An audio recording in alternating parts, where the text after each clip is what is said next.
Lions fans in January, 49ers fans in February, Vikings fans their whole lives.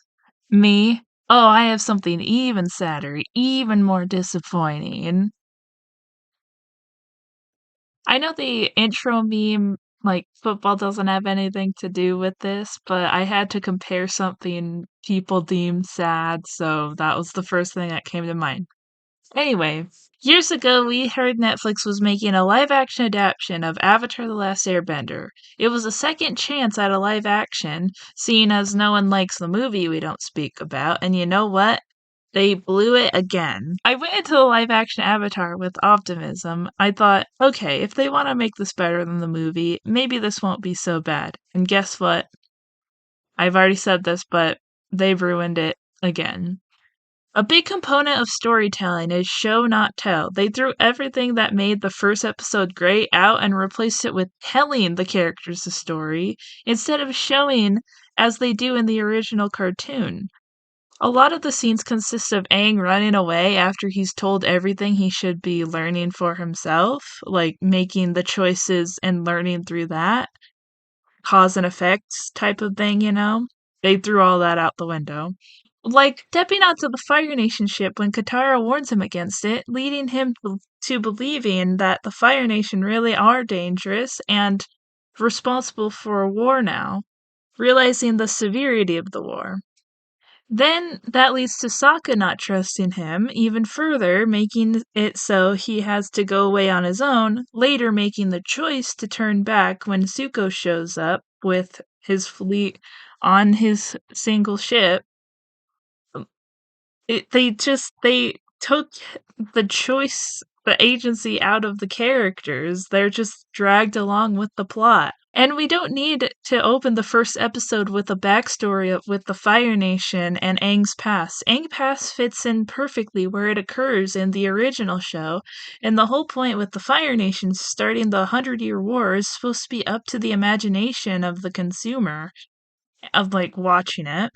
And what made Fire Lord Sozin and all the other Fire Lords so ominous is that we didn't see the length of their powers.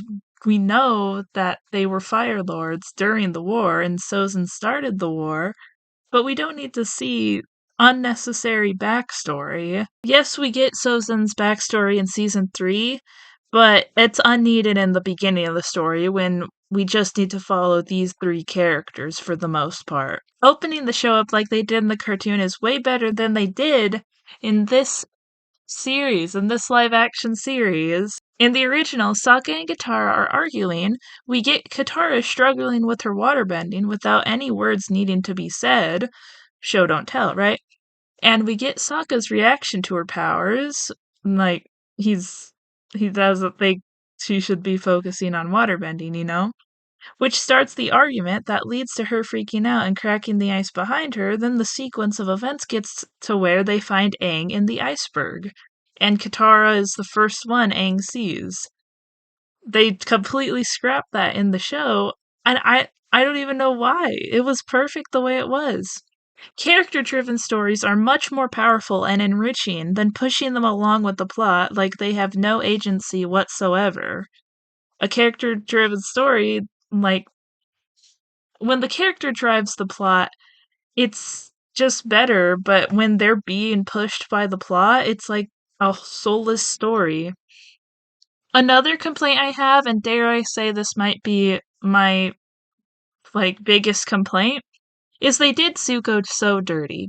In both adaptations of the show, Zuko was burned and banished by his father at the age of 13 and has been out searching for the Avatar, the one thing that he is told that can regain his honor, for 3 years. He doesn't show any desperation or anger, like, especially since he's 16 in the show, like, on top of being a teenager, all this stuff has happened to him. Yeah, he's gonna be angry, exactly how he is in the cartoon.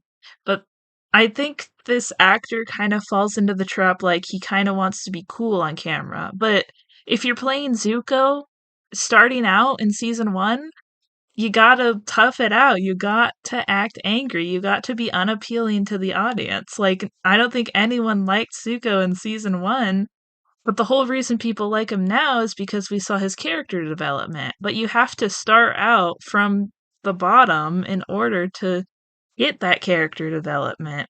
The only salvageable part, in my opinion, was Sokka. He's obviously not better than the cartoon Sokka, but that's like comparing the cartoon Aladdin genie, Robin Williams, to the live action genie, Will Smith.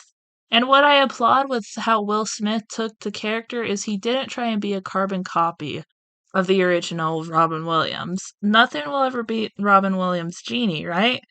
But I applaud someone who takes on that role for a different adaptation and doesn't try to copy but put their own into the character.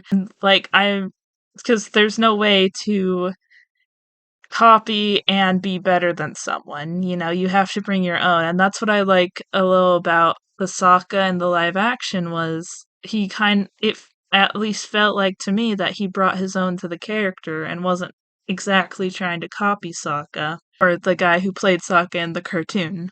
Then there's Iroh. They ruined the best character right off the bat. Iroh is supposed to be neutral, at least in season 1. Yes, in the later seasons, he is helping the Avatar side, but he is really true neutral. He is with Zuko, his nephew, to be a father figure, since Zuko's own father won't do it instead. Why would he be talking to Aang without even knowing him, when his main goal is purely to watch over and mentor his nephew? He's not for the Fire Nation, he's not for the other side.